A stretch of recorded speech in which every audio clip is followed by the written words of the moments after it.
Let's try it like this. Say this out loud. Devil, you've held me long enough. That felt better. And the truth will set you free. Be seated if you can. Stand up, shout. You got something inside of you, truth inside of you. It's an amazing thing, you know, the way that the devil gets us in these tight spaces and makes us think that the best part of our life is over and there's nothing we can do, and we might as well not even try. When we say the devil is a liar, of course we don't mean that he runs around with a plastic pitchfork telling you stuff that you know on the surface to be untrue. The way that he operates is by deception, which means that the devil specializes in saying things that sound true. He's slick with it. He says it in such a way, watch this, that you don't even know it's him saying it. Because when the devil talks, it sounds like your voice, doesn't it? When the devil talks, it sounds the same way as when God talks, because it's happening inside of you. God doesn't speak to me through out loud voices, neither does the devil, except sometimes when I'm watching the news and stuff, then I hear him just like right out loud. Oh, God. But apart from that, it is the devil's job to keep you from even knowing. You know, I used to read this verse. I'm gonna give you an example of this, okay? We take the Bible and we want a verse of the day, and then we don't even read the whole verse of the day. We just want the half verse of the day, and we start going through scripture like it's salad bars, and I don't like radishes. The problem with that is you'll hear a verse and think it's true, and it is true, but it's not totally true because it said, the truth will set you free. How many have heard that before? Just, raise your hand. And it didn't just say the truth will set you free. I noticed some of you were with me when I was reading my passage. He said, you will know the truth, and the truth will set you free. But you have to watch culture, because the enemy will use language that is common in culture in order to get you to think you understand a concept that really you have become blind to the reality of. I told my kids the other day, stop saying that certain celebrities got canceled in my house. I don't like the word canceled, because the fact of the matter is you use that term all the time interchangeably to mean people are saying something bad about them. I've had people say bad things about me, but I'm not canceled. I'm still called. So I don't know if they're annoyed with this or not, but I don't let them say that in my house anymore. I mean, they still say it because, like, what am I going to do about it? But I tell them to stop, all right? Just being real. I told them they shall not, and they did not. No, they still do it. But I tell them, stop saying that. A few years ago, I started hearing this phrase, this cultural phrase. I didn't know why at first that it sounded good. It sounded good on the surface. But to me, it felt like there was something about this phrase that, while it sounded very good and even scriptural on the surface, I first heard it from somebody. They said, I've got to live my truth. I didn't know why I didn't like it, because it sounds good, right? Be true to my values. I've got to do what I'm supposed to do. The more I thought about it, I started hearing it more and more. How many of you have heard this before? Like, I've got to speak my truth. I think that's good if what we mean by that is I've got to share the experiences that I've had in an honest way. I've got to face things that I've been through, and sometimes in sharing what I've been through that I used to be ashamed of, somebody else can be set free. I think that's awesome. And if that's what you mean when you say, live my truth or speak my truth, I think it's good. I think what bothered me about it was John 8:32, where Jesus did not say, your truth will set you free. Put it back up. Let's check just to make sure. Then you will know your truth. I think why I didn't like the phrase is because it made truth sound like shoes. It made truth sound like something that you can try on. It's too early in the year for this. I should be preaching something like, you can make it. Keep your head up. Do it. It bothers me because truth is not choosable. Really, when we say, oh, this is my truth, what we're talking about is our belief. There's a big difference between a belief and a truth. You don't believe me? That doesn't make it untrue. What if I believe that all tall people are arrogant? Because I met this tall guy one time, and he was kind of prideful and cocky. That's an experience. It's a personal experience, but that doesn't make it an absolute truth. And what I'm noticing a lot of in my own life, I'm not just talking about people or culture or others. I'm not just talking about magazines or books. I'm not talking about you and your house. I'm talking about me and my heart. A lot of times, it seems like I'm tempted to turn a personal experience into an absolute truth.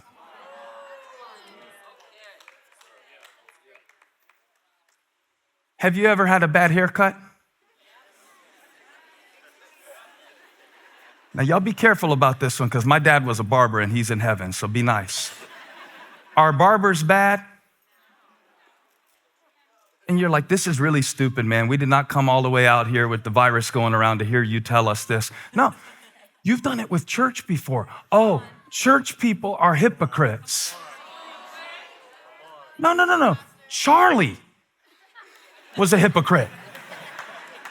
Charlie was a hypocrite. All men are dogs. No, Mike was a dog. Not you. Mike's on my security. I got to watch how I say that. No, it wasn't church people. But now watch what you did. You went to a restaurant. You had a bad server. And now you decided to stop eating. You went to one church. You had a bad experience. And then you stopped. Not you. You're here. I'm not talking to you. I'm talking to them. You had one experience with failure. You set out to do something and it didn't work. So then you turned the event, the failure, into an identity. I'm a failure. So what I want to know today, is it a truth or is it a trap? Because when Jesus said the truth will set you free, he wasn't talking to drug lords. When Jesus said the truth will set you free, he wasn't talking to gangbangers. When Jesus said the truth will set you free, he wasn't talking to evil, wicked. He wasn't talking to pagans. He was talking, put verse 31 back up there. It's going to blow your mind. This blew my mind. To the Jews who had believed him. He's talking to people that believe him, and he's telling them they don't have the truth. They only have a certain level of belief. And there's a big difference between belief and truth. Belief is based on your experience. Truth comes from God. Beliefs can be altered. Beliefs can grow and expand and should. I mean, there was a time in your life, let's talk about this. There was a time in your life where most of you believed that somebody came in your house and gave you money for your teeth when they fell out. That made perfect sense to you. It's probably worth about $5. Put it on her pillow.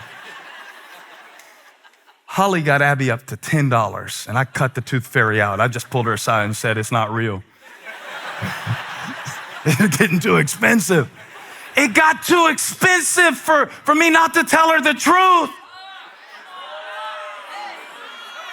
And have you come to the point yet where it has cost you enough to be stuck in a belief about who you are and what life is and what they did? Has the devil held you long enough?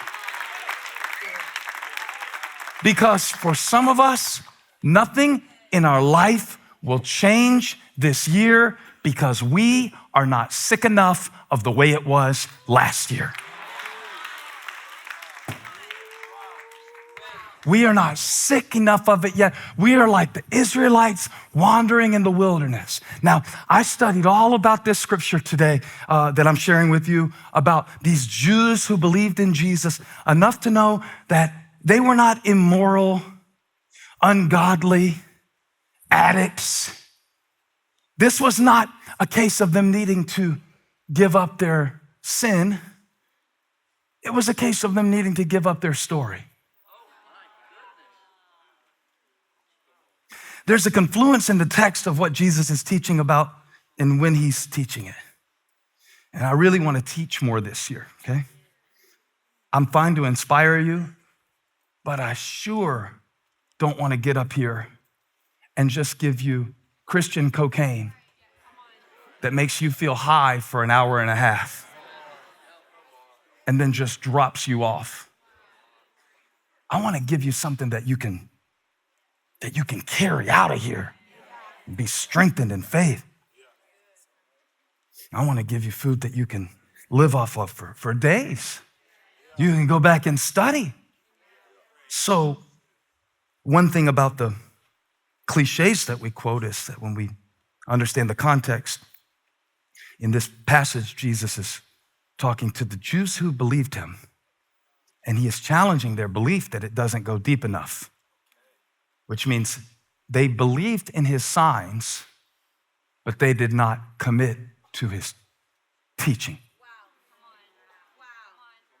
They liked listening to his message, but it wasn't made flesh in their life.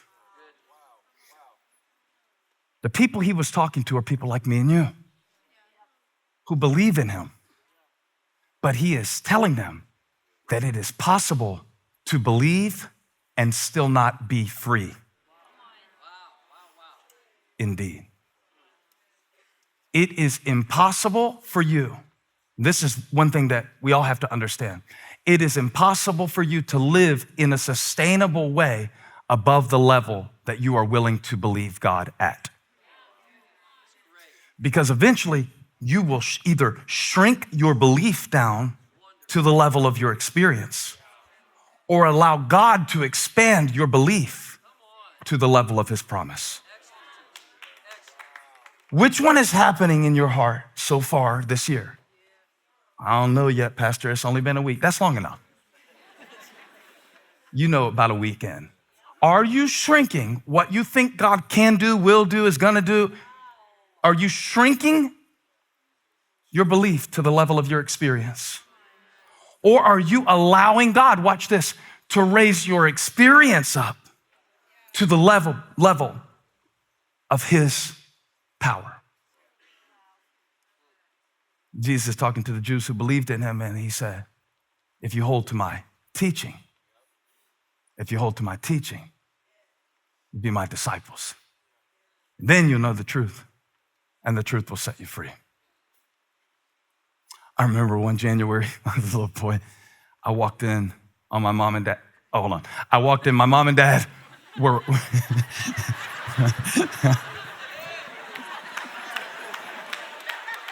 can we edit this? They were watching, how many of y'all remember Jane Fonda VHS workout tapes? They were watching Jane Fonda VHS workout tapes. And this is the kicker, eating a bowl of ice cream. It scarred me for life. I walked in and saw them watching Jane Fonda eating ice cream. Will never forget that. Can't remember my kids' names most days. in the correct order. But I will never forget watching them watch a workout eating ice cream. Because now I think about it every time I preach. Because I wonder, will this work if you just watch me do it?